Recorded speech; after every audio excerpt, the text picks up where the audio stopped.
What's up, everybody? Welcome back to Couples Finish Rich, the review, step number 2. Before we get started, just want to put a disclaimer that this is not financial advice. I am not a financial advisor, just a guy on YouTube talking about a book. This information is great even for single individuals. I wish I had this when I was single. Maybe I wouldn't have been single for so long. Alright, there are 9 steps to smart couples finishing rich. If you have not watched step number 1 video, I will put a link up there or down below. Make sure you check that out before you watch step number 2. Today we're reviewing step number 2, which is determining the true purpose of money in your life. Let's go! The author wants to help you build a purpose-focused financial plan. To do that, he wants to show you how to, number 1, live rich, which is basically living a life in line with your values. With everything that's happening today in this pandemic, hopefully you had a chance to really reflect and see what your top values are. For me, I absolutely miss my friends. I miss basketball. I miss going out. I miss watching the movies. And I definitely miss my fiance. And then, of course, number 2, the reason we all got the book is to finish rich, the monetary goals, which he defines as being able to retire with at least $1 million in the bank. What are the values that money enables you to fulfill? Write them down now. If you're stuck, don't worry. The author will help you get through this part.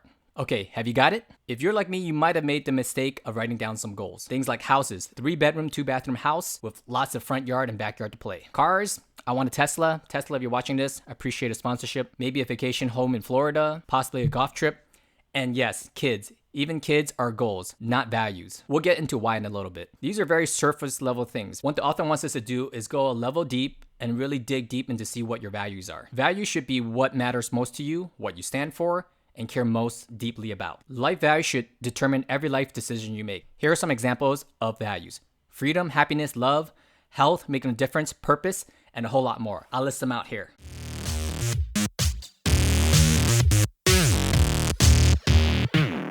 Don't feel sad if you don't have these hammered out.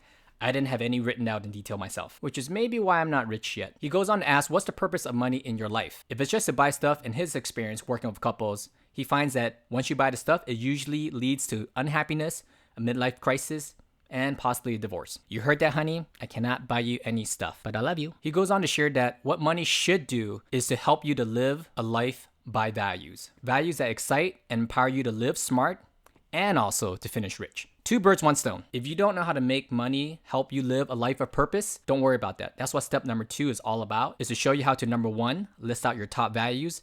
And then he tricks you here. In step number 3, he's going to show you how to utilize money to enhance your values. So step number 2 is really more taking a philosophical look into what motivates and drives you. I know. Let's get to the money. However, the author tries to steer us into having the right philosophy first. He tricked us. He's so good. Because what happens when you spend 20 years focused not on your values, but accumulating stuff, which is just skipping ahead and focusing on the money. I think we've all been around the block and seen what happens when couples or individuals just focus on accumulating stuff and getting money. Usually those people are worn out and not too happy. My dad sent me a pretty cool cartoon that paints a picture of what happens when you don't focus on your values. And I'll share that here.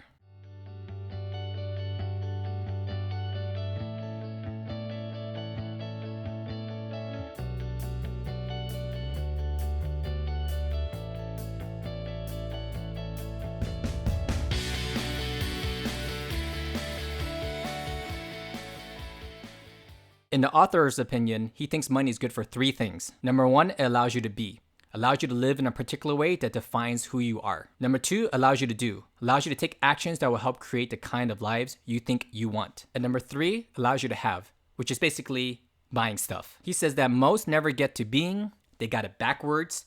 Focus first on what they have and what they're doing. Definitely, I can see what the author is talking about here. For myself, I find myself in a trap a lot, comparing what I have to what they have. Oh, they have a nicer car, they have a nicer house, they have a bigger bank account, they must be happier. A lot of times, or most of the times, we cannot see beyond the surface level of your friends and even possibly your family members. We don't know if they're truly happy beyond what they're doing and what they're having. In today's world of social media, influencers, we see everyone having fun, everyone being happy in their pictures and the posts, but do we really know if they're happy inside?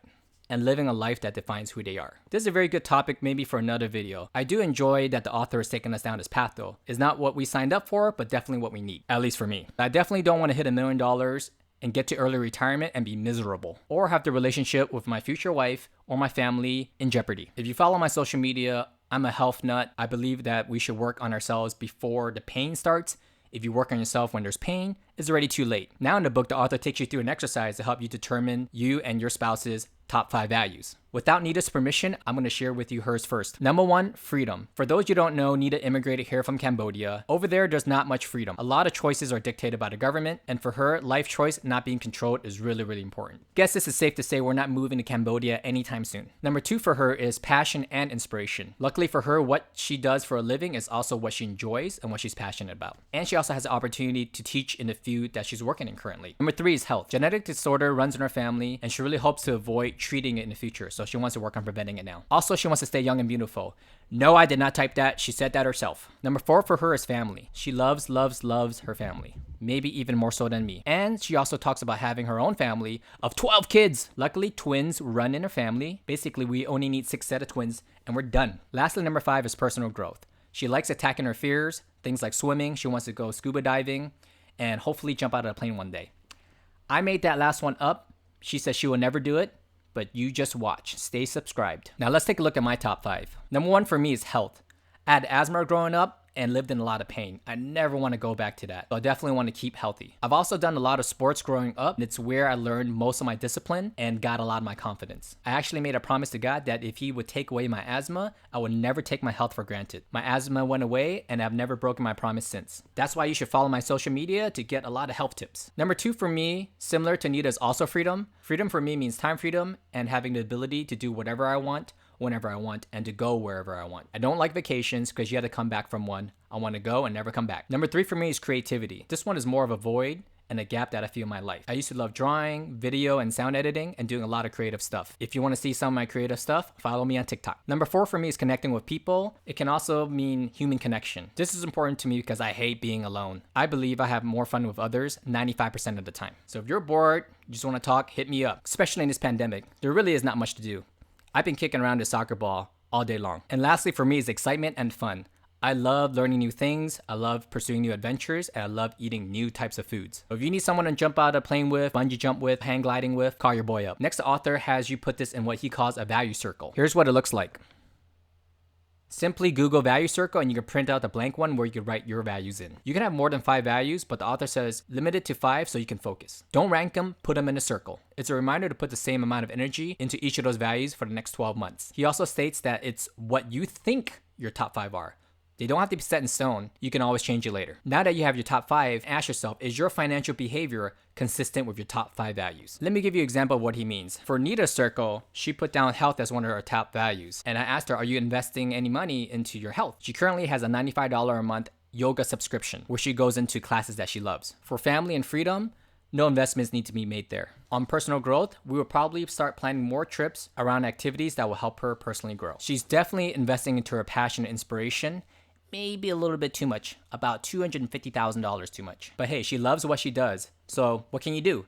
Except for go to a cheaper school next time. Just kidding, honey. Love you. If you haven't done so already, let's create your value circle. Do it together with your spouse. I'm not going to go over the tips that the author shares, so take a screenshot of this and start working on your value circle together. Okay, I hope you created your value circle of your spouse, and I hope you took a look to see if your financial behaviors match up with your values. If you need some help creating a value circle, comment down below, reach out to me, and I'll help you along the way. In summary, the author says, all the money in the world won't make you happy if what you do with it conflicts with your values. Let me know if you agree with that on the comments down below. That's something that definitely rings true for me, and I definitely don't want to get to the point where I say, oh man, the author was right. I'd rather take a little bit of time now to work on it just in case. He says, don't go decades not knowing your partner's deepest held values. I think this is definitely true. Because for my previous relationships, I had no idea what their values are. Let me tell you a secret. 4 years into me and Nita's relationship, we've never talked much about our values in detail. But it's never too late. It is not too late for you either. He says nothing is more impactful on your relationship than knowing what is important to you and your partner. For those of you who've been married for a long time, let us know if this is true or not. Has there been anything else more impactful than knowing what is important to you or your partner? Because me and Nita are couples newbies. We are still figuring things out and would love your advice. If you're not divorced, that is. The author also says something that's really important. He said that school doesn't teach us how to discover or share our values. I agree with this 100%. School never taught me to prioritize what my values were. So definitely make sure to do your value circle with your kids. The author asks, how much would knowing your values have helped you in your direction in your life if you knew them at a young age? mind blown. It would have totally changed the direction of my life. If you've gotten this far and you're still struggling or confused about your values, don't be. Because whether you know it or not, values have already shaped your life. But now you consciously get to decide which ones to focus on. Bam, fourth wall shattered. At least for me, because I always had a moral compass pointing me to where I should go, but I've never dived into the details of my top 5. The author says you can do more and act quicker the clearer they are. The way I interpret this is that if you're not motivated or inspired by your values, maybe they have changed. Maybe they need to be clearer. Work with a partner to really dig deeper into what your true values are. I wouldn't be cliche and say, hey, family, friends, they should be my top values. If you look at my top 5, family wasn't even in there. For me, the ability to connect with everyone and to have empathy also correlates to my family and friends. So really take some time on your top 5 and work with your partner to figure it out. As Socrates says, know thyself. All right, everyone, that's it for this step. Next week, the author teaches us how to implement money into your top 5 values. So if you have not already, subscribe right there. Check out my other videos, comment down below, share this link with your friends, and let me know what you thought of step number 2.